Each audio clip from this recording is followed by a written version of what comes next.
Hi, and welcome everyone to the third episode of Florida Wildlife Advocates. Today we have a very special guest in the studio, the founder and executive director of One Protest, Adam Cegalski. Hey, Adam, how you doing? Hey, Chuck. Thanks for having me on here. Well, I'm so glad that you could make it here on the day after Christmas. I know everyone's busy, and we're also joined in the studio by Amy, who's watching Pepe for Adam on his way back to Jacksonville. But so if you hear any barking in the background, that's Pepe. Today, we'd like to walk back through the series of events that led to the 2015 bear hunt. I know a lot of people don't remember that because it was 9 years ago. And, when we talk about there could be another bear hunt, I just want to let you know how the last one occurred in the chain of events. And in order to kick it off, I know we've played this video before, but the Florida Channel did such a great job of summarizing how the bear hunt interplays with Amendment 2 that just recently passed, the right to fish and hunt. So, Dean, let's go to the first news story. That would be the Capitol update? That is correct. Okay, here we go.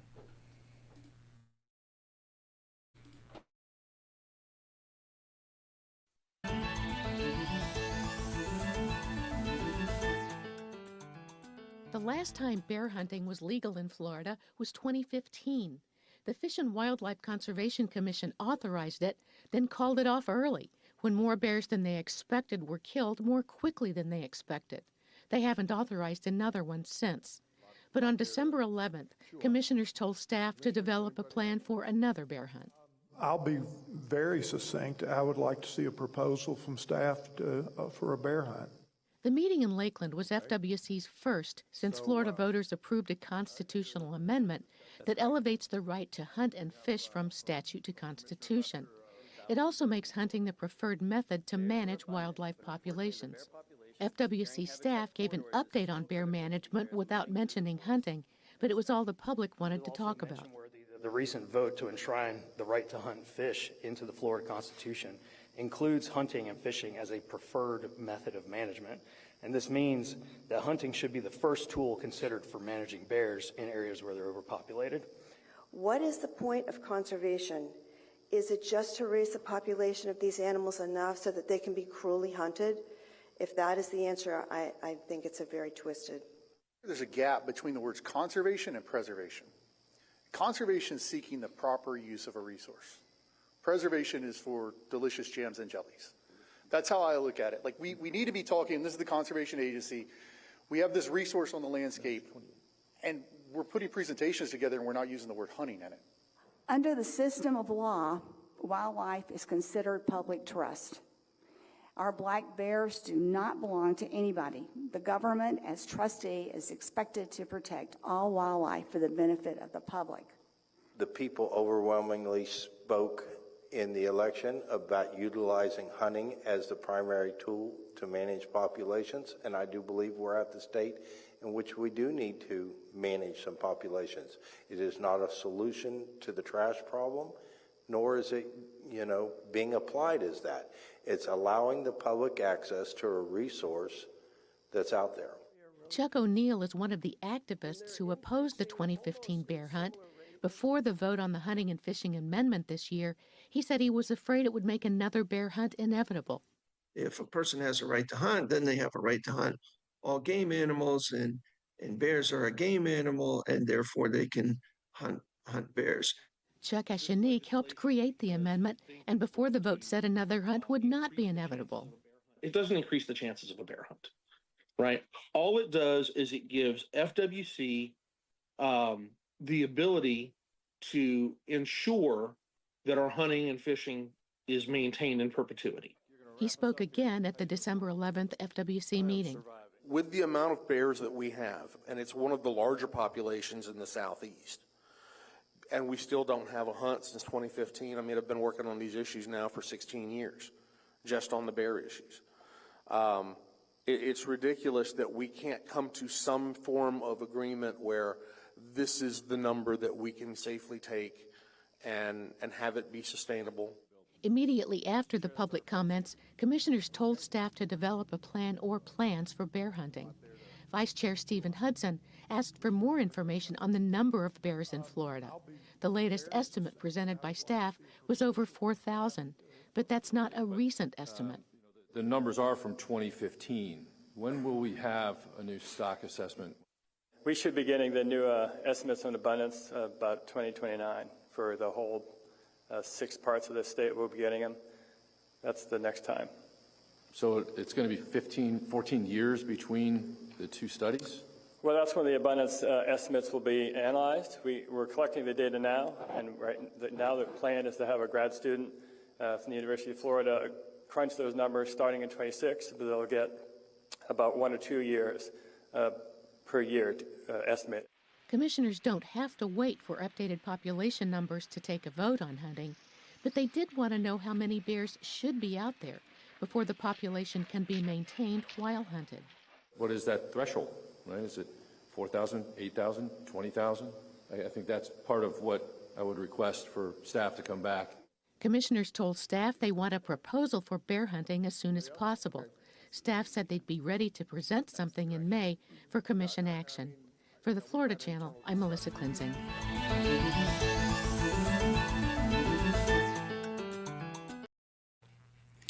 So, Adam, this pretty much seems like deja vu all over again, going back to 2015. What's your impression? Well, it seems like the fact they're supposed to be a scientific-based conservation organization, but yet they're not waiting for numbers to come out. It just seems, it's almost like I can't even comprehend an organization like this would even do that. I mean, they can entertain having one, but are they really going to push one through? That's where, I don't understand how they can comprehend of having one right now. Yeah, and the same thing happened in 2015. They really didn't have all the numbers back yet from all the bear management units as far as the population, and yet they went ahead with it. And I think part of the problem is, and what is different this time around is last time around, you remember the bear management said, we need a bear hunt, right? And they designed a bear hunt, and they came to the commission and were kind of working in concert with the commission. And this time around, when it came up, bear management said no action is needed. Mm-hmm. And yet the commission, Barreto talked about, oh, well, we've been having internal discussions about having bear hunts and hot spots. What's your thought on the way that the commission is operated in comparison to what the Florida Constitution says it's going to be operated? Well, for me, the fact they're not listening to the experts, their own experts in the organization. I mean, the chairmen are not the experts. The people in the commission, the people working, they're saying there's no action to be taken. So why aren't they listening? Because before they would always we're referring back to our staff. Whatever our staff says, well, now they're not listening to their staff. So it's who's greasing the wheels behind the scenes to really push this thing. It sounds like someone's in his ear just like bear hunt, bear hunt, bear hunt. Well, at the last meeting, they had a presentation by one of the Safari Club chapters gave an award to one of the FWC officers. And that kind of, to me, indicates the way they're headed, right? They see, these are not biologists, the commissioners. Yeah. They're not biologists, right? They're not scientists. They're all, for the most part, CEOs of companies. They're developers. Asphalt companies, all that stuff. Yeah. It's everything but wildlife. And yet they're the ones that are actually making the decision. And I think, I really hope that this process leads to a strong look at how the commission is composed, and that these should not be political appointments. What are your thoughts? No, I agree. I mean, if you look at we fought bear hunting in Washington State, and if you look at their commission, it's based up, it's split, like conservation, and then you might have some developers. It's mixed, and I don't understand how they're not voted in, because why would you not want a biologist or a conservationist on the Conservation Commission? It just seems very counterintuitive to how ours runs. And that's why I think a lot of these decisions are not being made from the right place. Perfect example, right now we're talking about the staff says no action is needed, yet someone's pushing a bear hunt. Yeah. Yeah, and it's it's in some ways similar to 2015, but in some ways it's worse. You remember, I mean, the telltale sign was when all the different, we were working together with like Dan and Nancy, and the sent the phone calls, counting the bears. The Panhandle, man, they went through bears so fast. This showed you the FWC didn't know which bear management unit had which bears, because some had not many. Well, they're like, I think had 114, like within like a day or so. And then, after the second day, you got to shut it down. We're going to go way over the quota. So it was so mismanaged. How can they even begin to think about doing one now? If they're not going to take the time to get the numbers, which bear management units, they just don't know the data yet. So, yeah, and that's a good lead into the second news report, and this is on the Wayback Machine here. Dean, I think we have a news report from CBS News on the 2015 bear hunt as it was happening. Can you play that? Okay. The state of Florida is holding its first state-sanctioned bear hunt in over 20 years. It was supposed to last a week, but so many bears have been killed, it might close earlier than expected. Here's Jamie Yukas. Careful. When the hunt started on Saturday, officials said that up to 320 bears could legally be killed. By midday today, hunters had killed 293. The Florida Wildlife Commission may shut the project down tonight and stress in a conference call that the numbers are still in range. None of these numbers are worrying to us. We have large, resilient, growing bear populations. In 2012, the black bear was still on the endangered species list. Now wildlife officers estimate there are more than 3,000 bears in Florida and fewer places for them to live. Cameras have caught bears walking by bicyclists on a neighborhood street, roaming through yards and going through garbage, even making themselves a little too much at home. Central Florida hunter Brian Smith says they've become a nuisance. They do a lot of damage on the property, so it was, it's nice to be able to take this one out. Stop the madness for the love of the bear. Animal rights activists protested for 6 months before the hunt, which was unsuccessfully challenged in court. Opponents like Nicole Bauer monitored the bears being brought in. It's beyond me that that's our only means, is just to kill them. But more than 3,700 hunters got permits. 70-year-old grandma Glinda Bryant was one of them. You got to be in it to win it. She came home empty-handed, but was glad to see the hunt was successful. The basic problem with some of these bears is they're just roaming around, and they tear stuff up. Wildlife officials admit the hunt went much faster than they thought it would. One hunter was ticketed for killing a bear cub. Another received a warning for killing a bear that was under.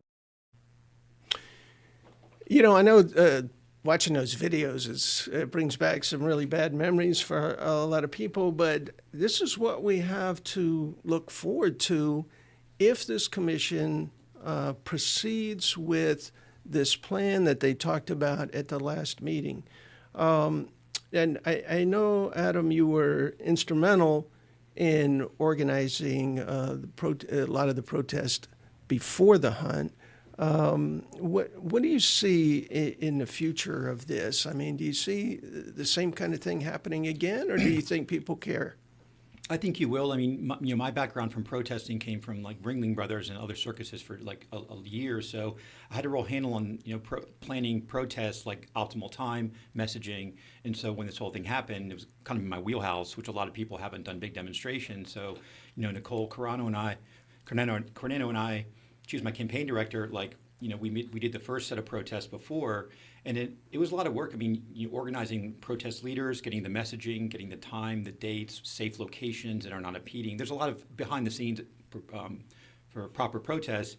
And, I think we still have a huge base we can always tap back into for doing this again, because we can just kind of rinse and repeat if we have to, and kind of adapt and what we have to do to kind of, go to the meetings again, speak again, protest, petitions, and just kind of use every tool we have in our toolbox. Yeah, I do think that there are, from what I've heard, a lot of the same people are up in arms, and then there's a whole new group of people who were not around at that time. And, let's face it, it was 21 years without a bear hunt before the 2015 and it's been 9 years afterwards. So in 30 years, there's only been one actual bear hunt. Now, and two, also, we, like, the minute in 2016, when it was stopped, I knew this is going to be a seesaw battle back and forth. And this is, until the day I die, you're going to be trying to fight a bear hunt in Florida. That's just the way it's going to be. And I think people need to realize that. Like, this is going to be an ongoing battle, unless there's some mandate that's, unless they go on the, endangered species list. Other than that, there's going to be this seesaw battle back and forth. And I think people need to realize, like, use your energy to focus when it's right, and don't try to get too stressed out, because, we need everyone focused on, like, these, goals and working together. Because, every meeting you're going to hear somebody mention a bear hunt. I mean, I'm sure they are. I mean, but, a lot of times it's just they want to get up there and, kind of rattle off. Yeah. I mean, when Amendment 2 was brought up, and that was the right to fish and hunt that just passed this last November. Within the context of that amendment, it said that, as that one speaker said at the meeting, that there is this section that says that hunting will be the preferred means of managing wildlife, and I knew that was going to be used as a lead-in. I didn't think it would be within the first month of it passing, but here it is. Nothing would surprise me.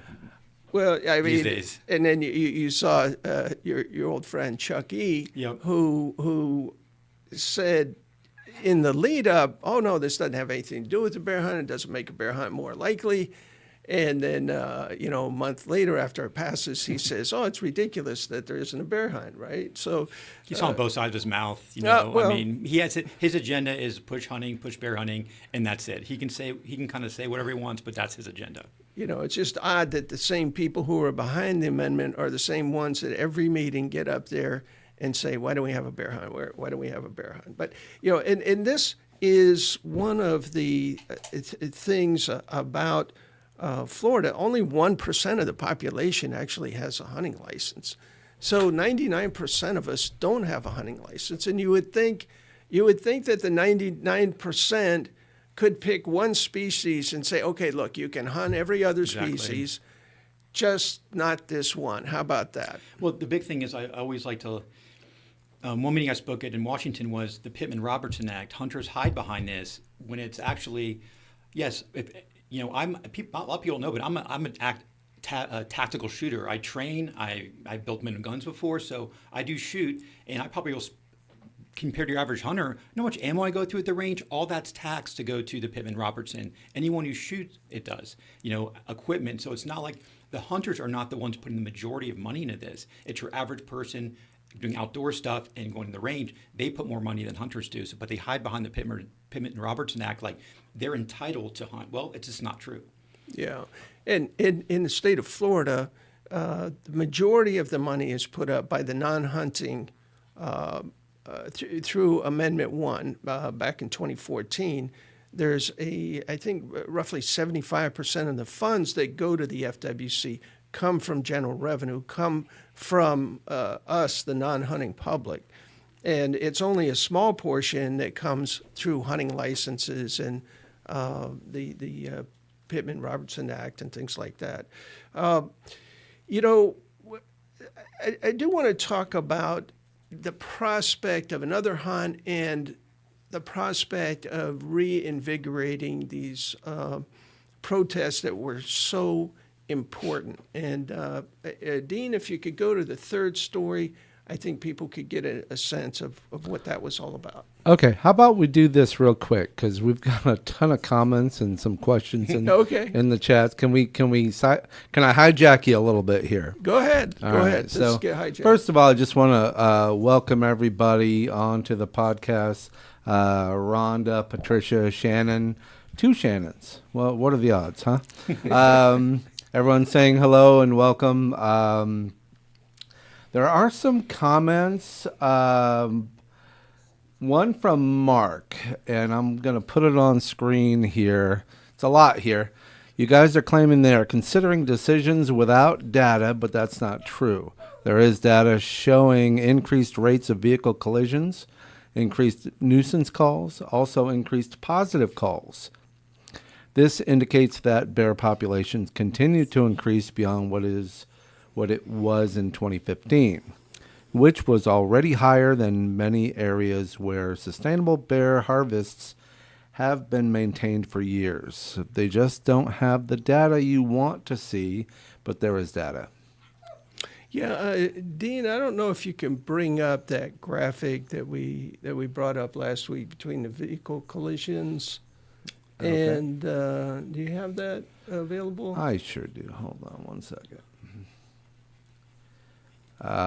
This one. Okay. Correct? Yep. So this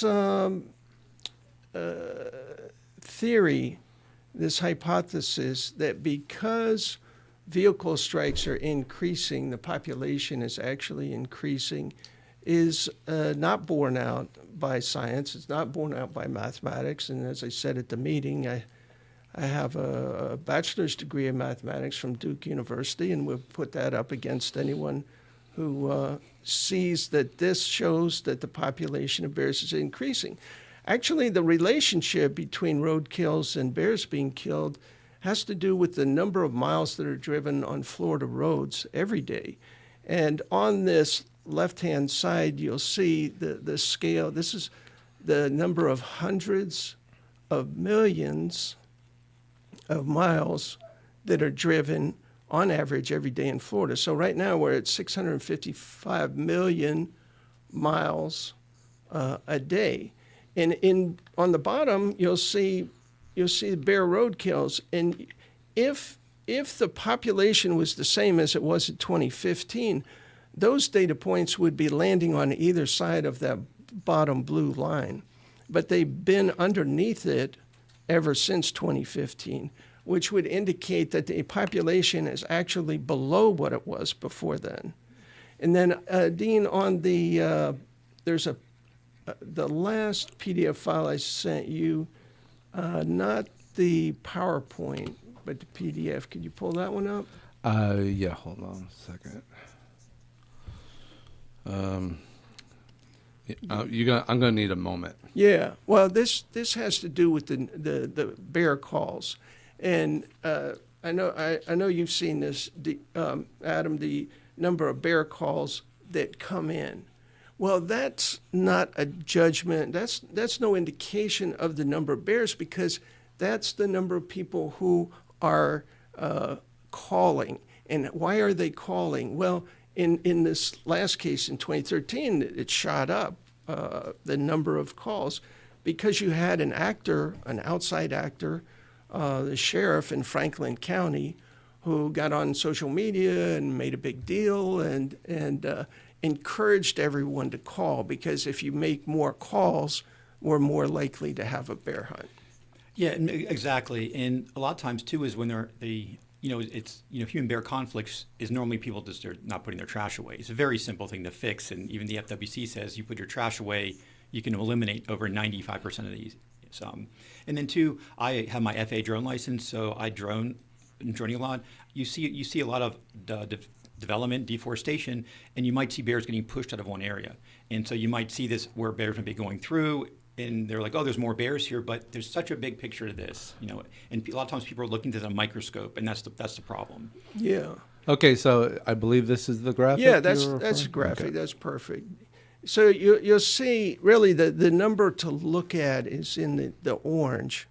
That orange line at the bottom, those are the core complaints. Those are actually problems. A bear got into my trash can, etc. The blue are, there's a bear on my property, I saw a bear.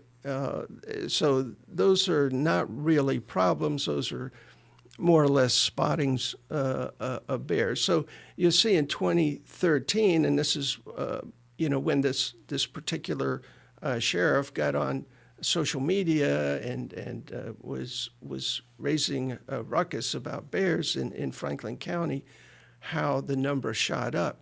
But this year in 2024, we're on track to have about 6,000 calls. So it's back down again. If the population was increasing, Adam, and you see from early in the 2000s up to 2015, you see the core complaints going up. And you can make a case, if this was 2015 again, that the population is growing based on the core complaints. Isn't that right? Yeah, I would think so. Yeah, I would think so. And then since then, it actually went down, stepped down, and then has kind of gone laterally across. So even the bear management estimated at the last meeting a population of 4,036, which is roughly the same as it was in 2025. So this contention that we're overrun with bears is just false. Yeah, we know the difference between like ungulates, deers, they have to be managed by an outsourced like a predator. That's just the way it is. Now bears don't. They have delayed implantation, so the females almost manage their own. Where if food is scarce, they might skip a year of having bears. So and if they have food's abundant, they might have more cubs. So they have regulated their own body. Nature's baked it in for bears. Hunters end up making a mess out of it when they get rid of too many bears. There's this explosion in bears after that because there's like the population kind of explodes because there's more, food around, and it might make it more bears come in after a hunt.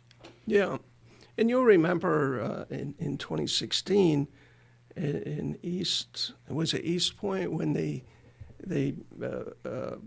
decided not to have a hunt in 2016 that there was not the overwhelming consensus that the bear hunt was really necessary. At that meeting, and I spoke with the biologist, he was saying, well, we're going to have a bear hunt every year for 5 years and then take a look at it. To look at this graph and to have a bear hunt in each of the years following 2015, that would have decimated the population. Yeah, and one thing I'll just say, this is a trophy hunt, pure and simple. Like this, people want trophies, and I always refer to it as a bear hunt. No, it's a bear trophy hunt. They want trophies. To me, in other places where if they have an overpopulation, the FWC, they could hire like professionals to go out and reduce the populations, very controlled. But how many was it? 10 to 1 hunters. It was like 3,000, 7,800 hunters to one. Like it was like 7 to 1 hunters on the bears. It might be higher than that. But there's so many hunters going out killing bears. It's like, this is not very regulated. Unlimited number of hunting permits. So it's kind of crazy how many people were out there shooting bears. Yeah, that was just a very poorly designed hunt in the first place. Okay, Dean, can you go to the third story? Sure. Hold on.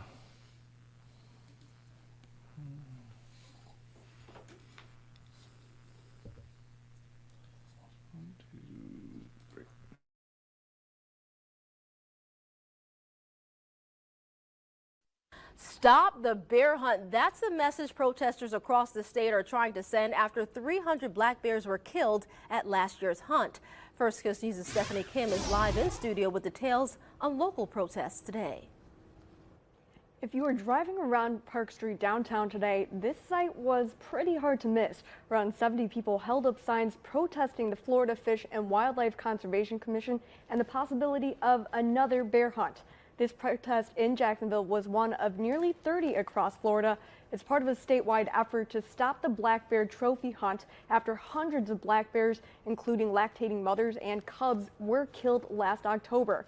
Now, last summer, the FWC authorized the 6-day hunt to control the black bear population, but as recently as 2012, this species was on the state's threatened list because of its dwindling population.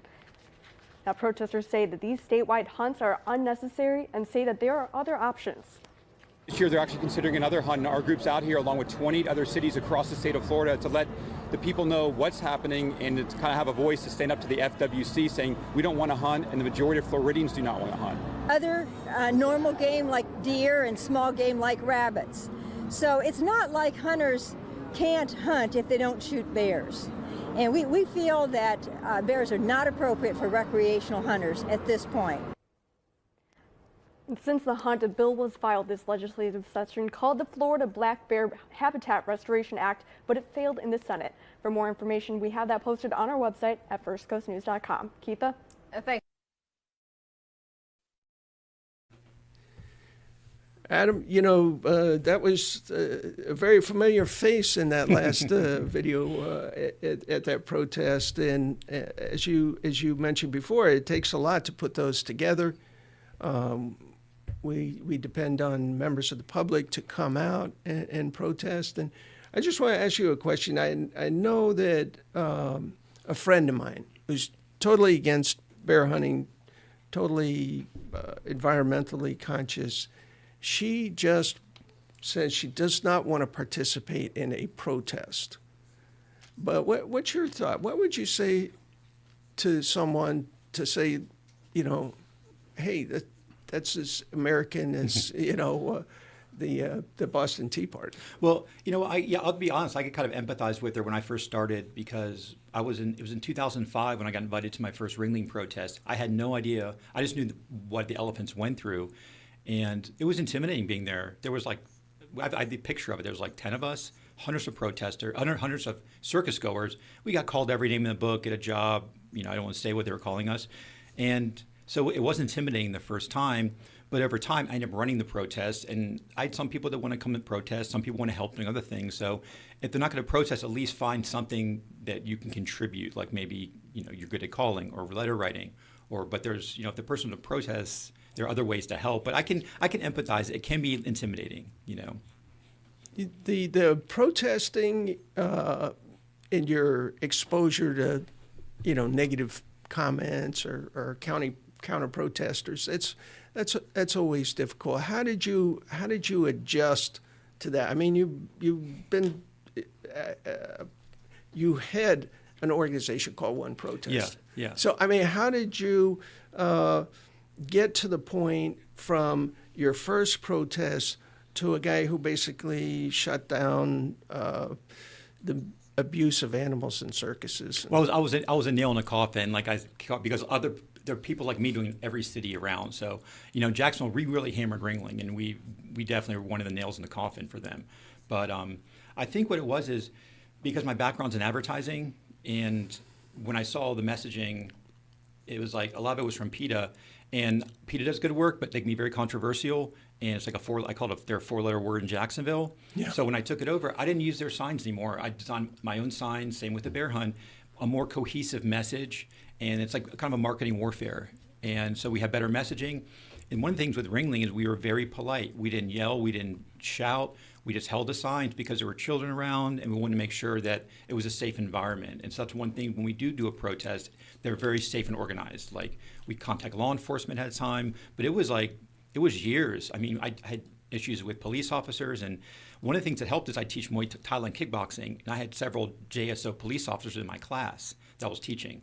And so when I had some issues with some of the JSO guys, hey, cross here, I call the police officers. I'm like, wait a second, I'm supposed to be here. So those connections with the law enforcement actually helped me deal with law enforcement in Jacksonville. So, but these are all the things like over time learning, you know, going back after I had a successful protest or campaign, we kind of do a post-mortem, what worked well, what didn't work well, how could we improve it? So it's constantly evolving for the protesting. And then now when the bear hunting started, I'm like, wait, this is something I can help do. Yeah, you know, we're so glad to have you on this podcast, and your friendship has always been very, very key to me and all of us here in Central Florida. As a matter of fact, I call Adam my other brother because one of the bear hunters accused me of, or he didn't accuse me. I mean, he said, Martha Sigalski is Chuck O'Neill's brother. And I'm like, really? That makes Adam and I brothers, right? Blood brothers. So I thought that was a great compliment, really, a great compliment. So it's always great to see. I forgot my sister's on the news here all the time. So yeah, you don't see her, right, up in Jacksonville, no. on at least on the news. You see her for Christmas. You know, the evolution from 2015 till now, what do you think that we've learned about how to stop bear hunts in Florida?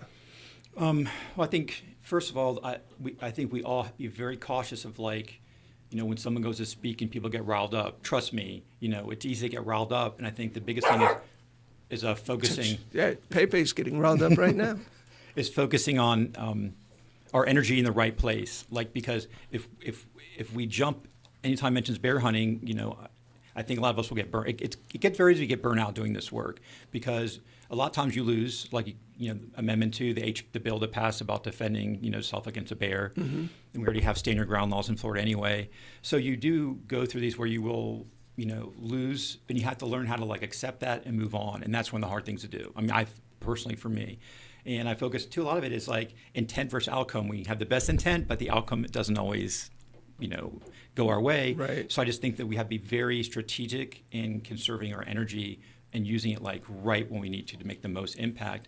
But I do think people can be calling commissioners now, doing things right now, simple as an email a day, 1 email a week. You can start doing be very polite, professional, but you can do it starting today. Hit the commissioners up.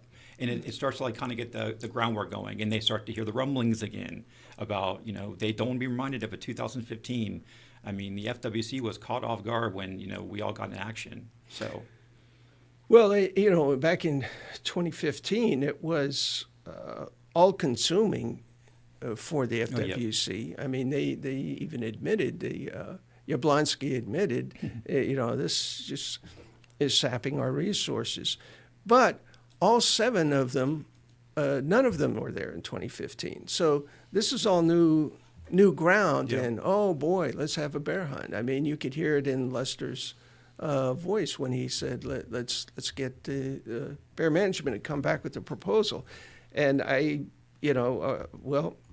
this is a re-education process, right? It's a re-education for the commissioners. They have to understand that the public will not stand still for this. And there will be protests, and those protests may be more targeted at highlighting the fact that they have absolutely no biological background, wildlife ecology background. They are totally unqualified to make these decisions.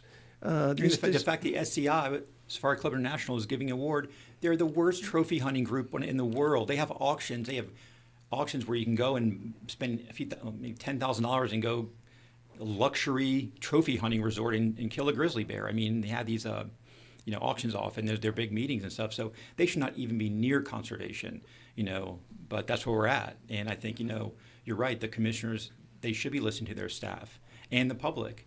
It's people don't wildlife's a trust, and we should have a say in it. We're going to have a say in it. It's like the old saying, I forget the woman that said it, but if they don't give me a seat at the table, I'm bringing my own chair. It's I forget the black activist, back in the day said that. I'm like, that is so true, so. That sounds like something Shirley Chisholm would say. I think that's sure. right. It sounds like something she would have said. Dean, let's go into the fourth story, and then we'll talk about the chart.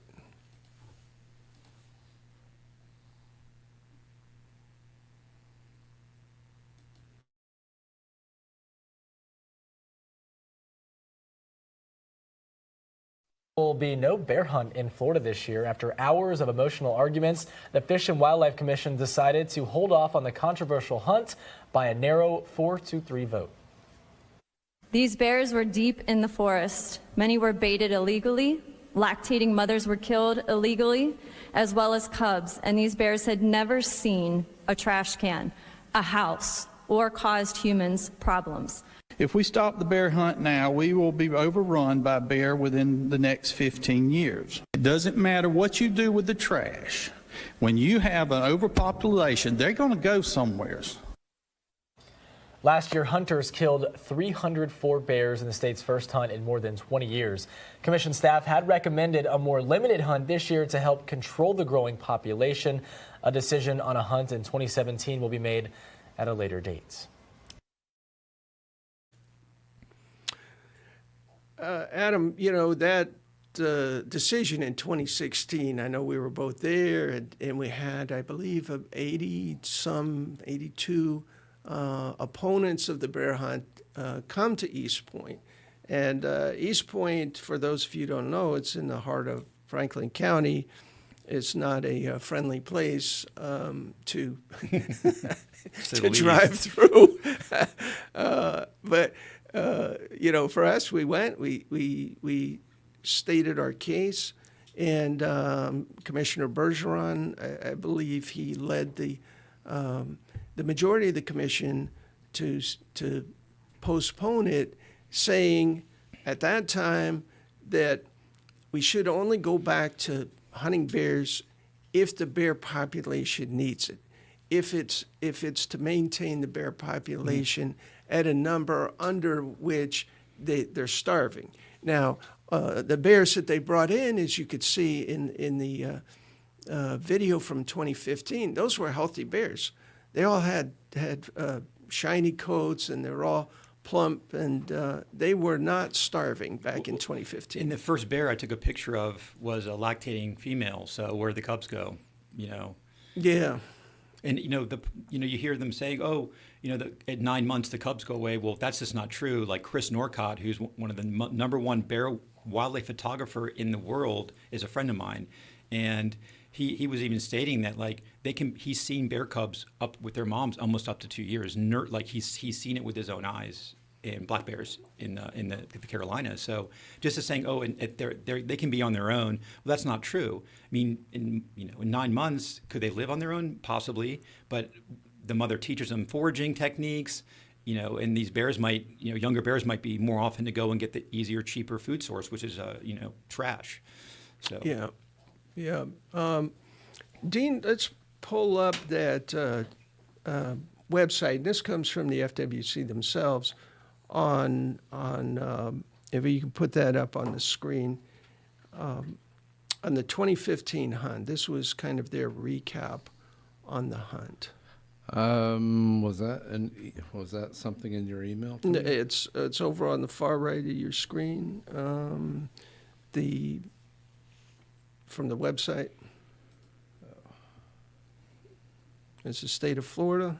It shows the bear management units.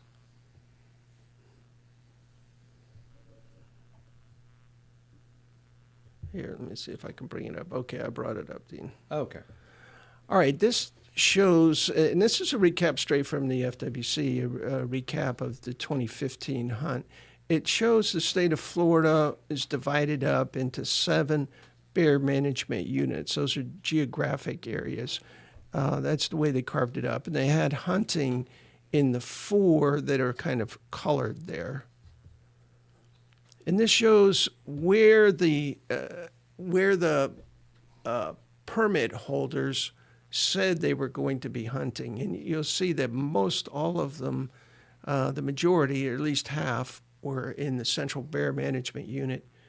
And then in the blue up there was the East Panhandle. Now, there were only I think a quota, a very small quota in the East Panhandle, and yet they allowed a huge number to hunt up there.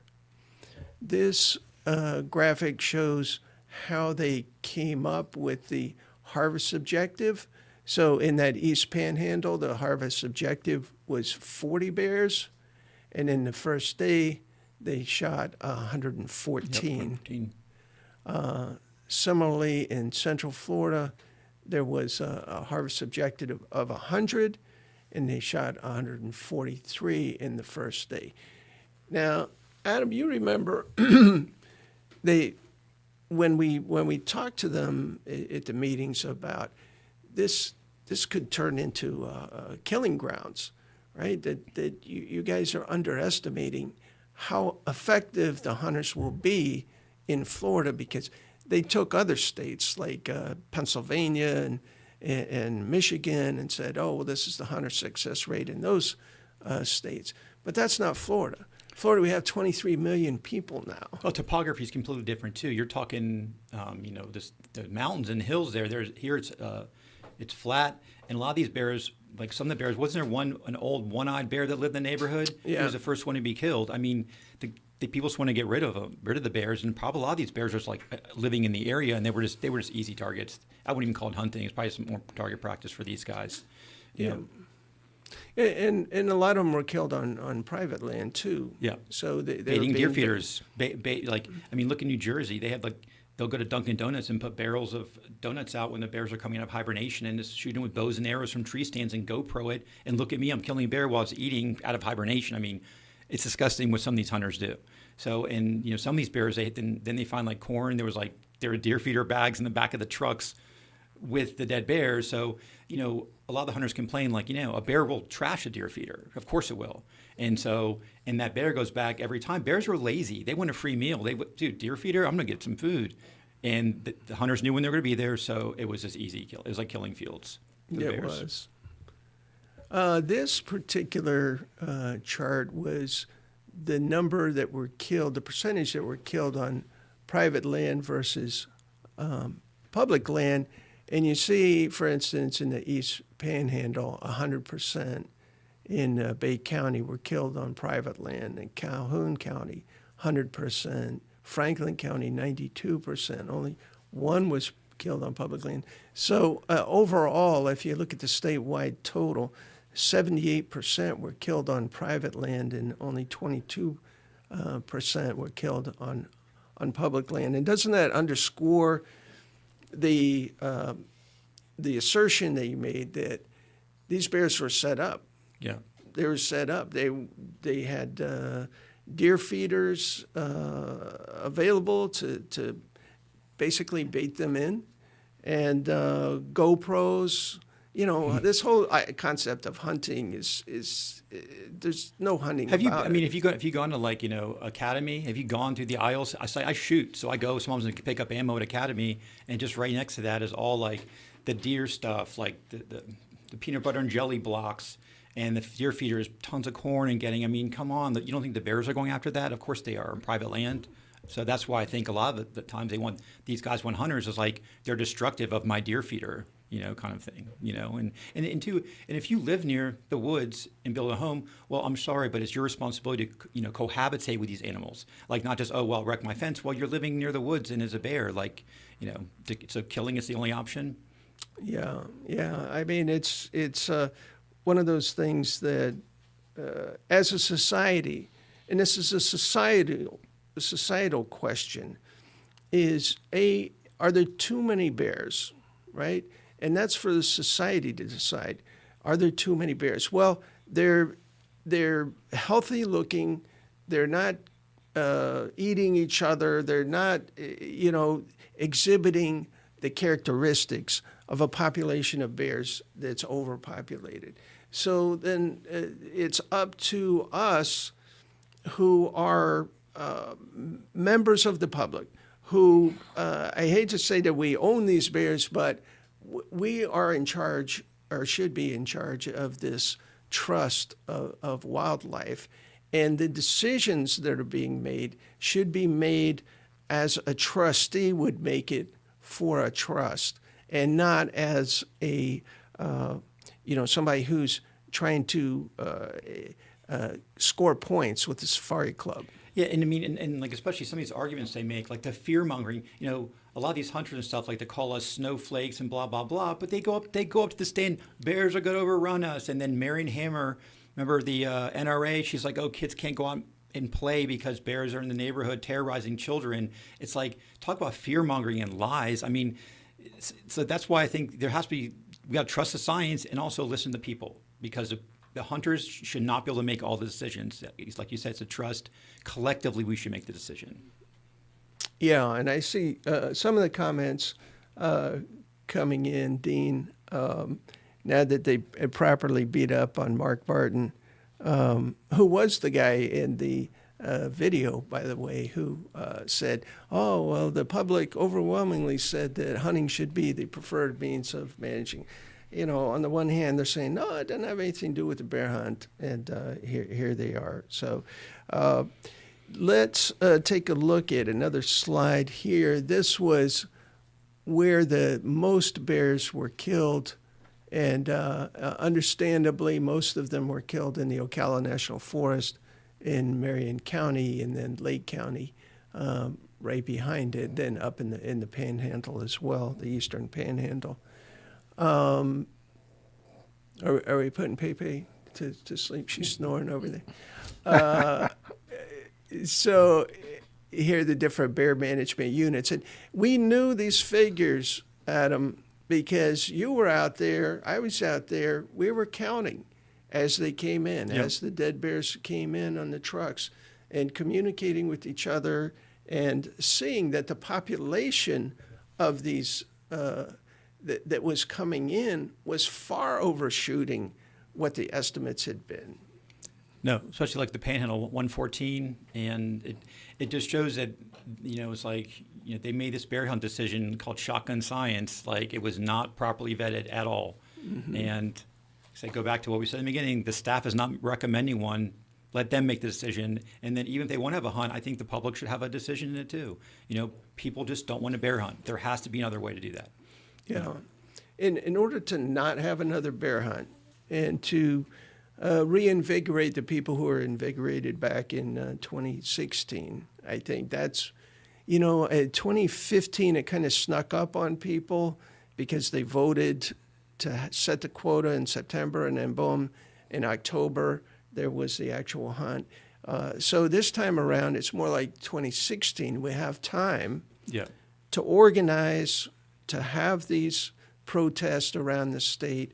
What is your thinking about reactivating those protests? I mean, where would you do it?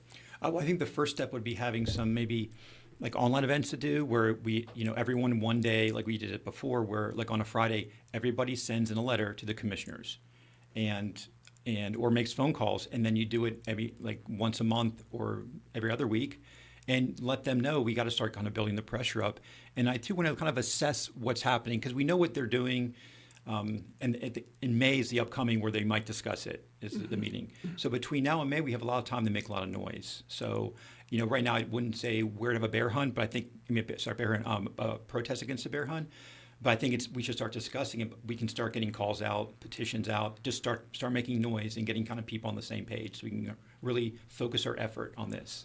What would you think about instead of having a protest in various cities around it, is to focus on where the commissioners have their businesses and have a protest out in front of their place of business? What would you think about that? I mean, if it's done peacefully and legally, I see nothing wrong with it, and as long as the messaging good, getting press, everything out there, and like let them know this is the person who's doing this, So yeah. I should be very careful these days and make sure everything's very peaceful and organized, just because I like to, I don't, even with people I've learned that I disagree with, I've had to really step back and not let that person get in my head anymore.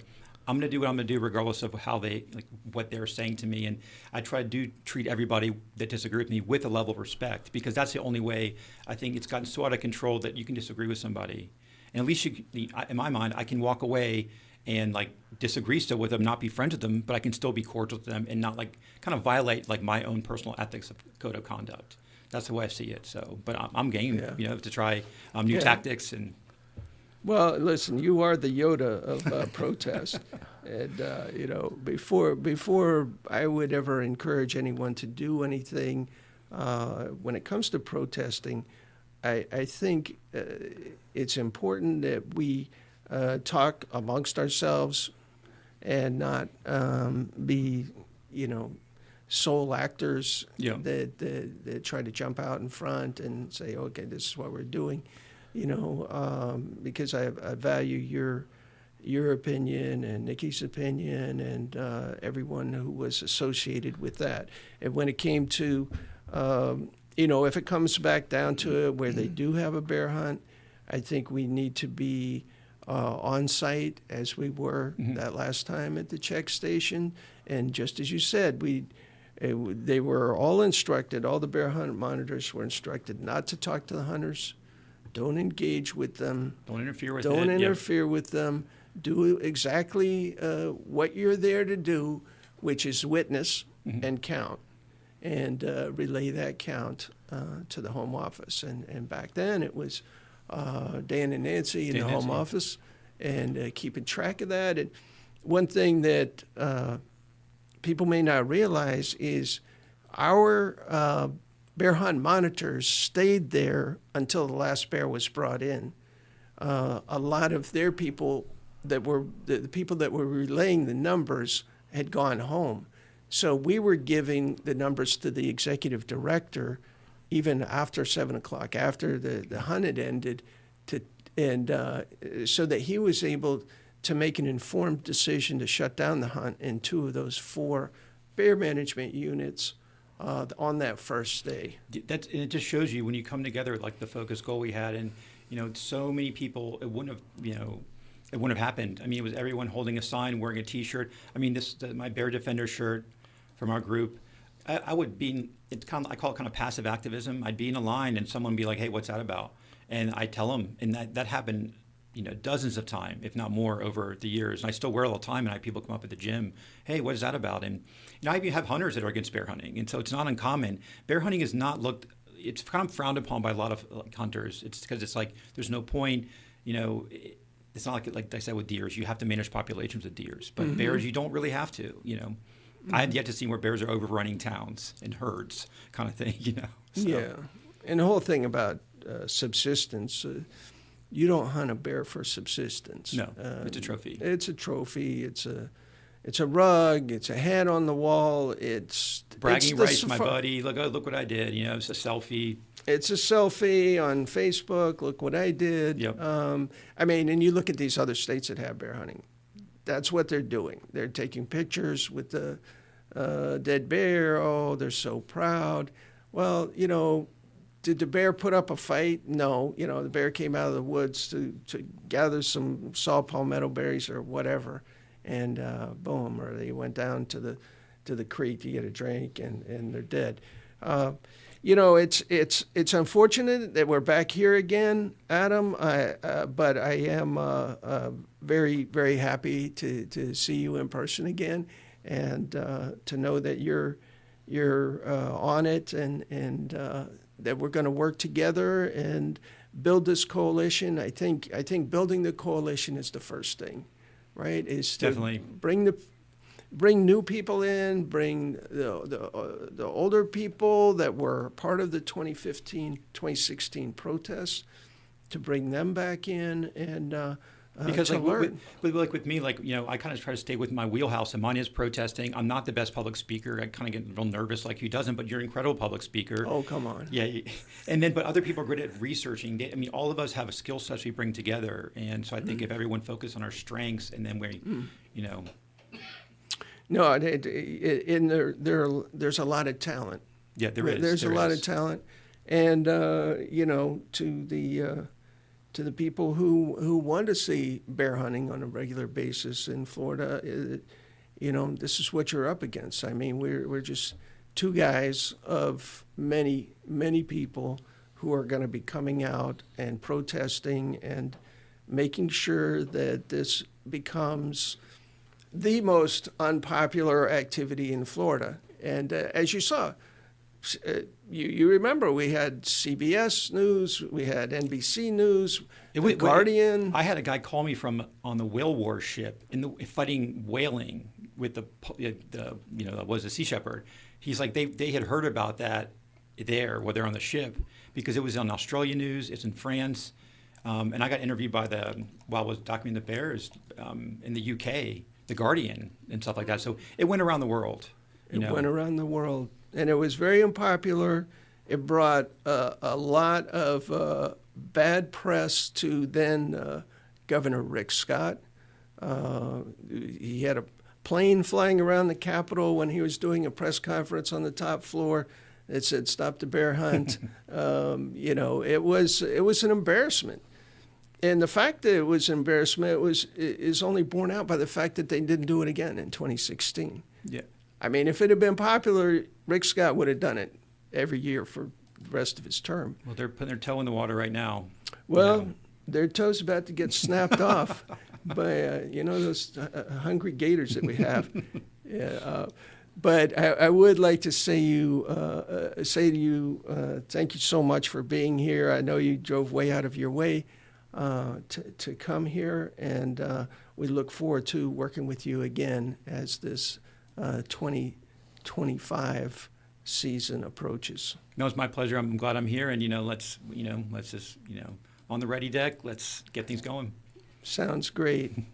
All right, and for all of you who are watching, we thank you for tuning in to this third episode of Florida Wildlife Advocates podcast.